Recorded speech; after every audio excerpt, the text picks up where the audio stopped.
Le buzz, Bourgogne-Franche-Comté. Fréquence Plus. Fréquence Plus met la lumière sur vous, qui faites vibrer la région.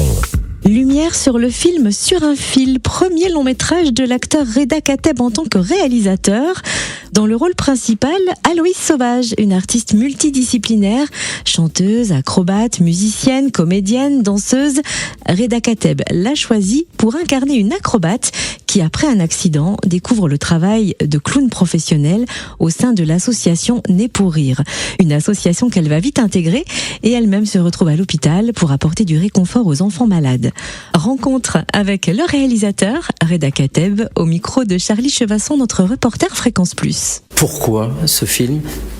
Comment vous êtes arrivé à ce film ?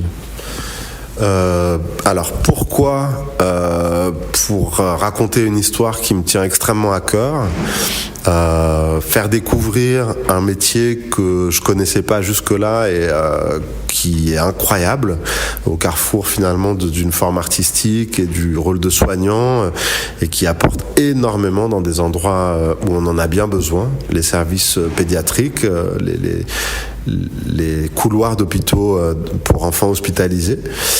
Et ce qui m'a donné envie, c'est justement la découverte de cette association qui s'appelle Le Rire Médecin, la découverte du livre de Caroline Simons, la fondatrice de cette association, qui s'appelle Le Journal du Docteur Girafe. Et c'est à la lecture de ce livre que j'ai eu tellement d'images et d'émotions différentes que je me suis dit que j'avais peut-être envie de faire un film qui se passerait dans ce monde-là. Et vous aviez été touché, vous, personnellement, ou pas, par ce genre de situation ? Non, jamais.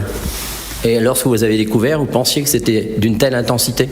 Oui, en tout cas, je pensais que je me doutais de l'intensité, mais je pensais pas que c'était aussi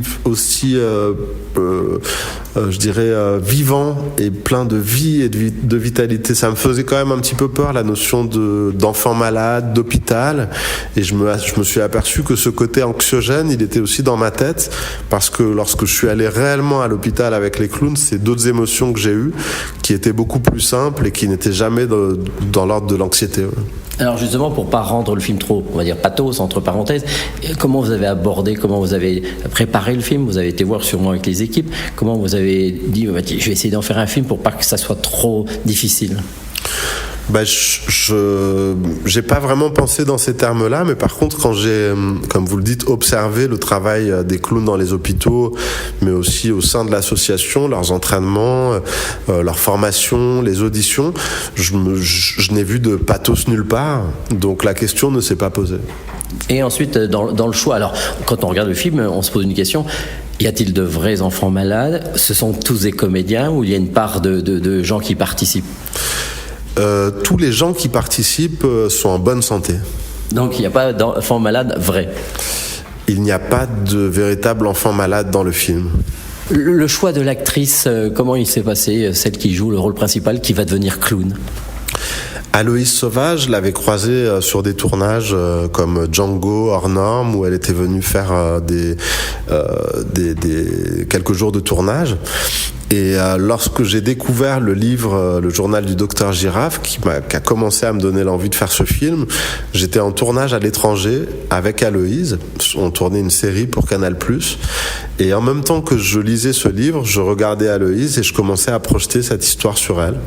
Je savais qu'elle avait fait l'école du cirque, qu'elle était aussi acrobate. Et puis j'ai découvert sa musique, ses chansons, et j'ai commencé un petit peu à projeter cette histoire avec elle, mais sans lui dire. Et j'ai attendu d'être sûr d'avoir vraiment envie de faire ce film quelques mois plus tard pour lui demander si ça pouvait la tenter. Et c'est là que notre travail ensemble a commencé. Merci Reda Kateb, acteur et réalisateur au micro de Charlie Chevasson, notre reporter Fréquence Plus. On pourra donc découvrir son premier long métrage Sur un fil dès ce mercredi 30 octobre dans tous les cinémas de Bourgogne-Franche-Comté. Fréquence Plus, replay. C'était le buzz Bourgogne-Franche-Comté sur Fréquence Plus.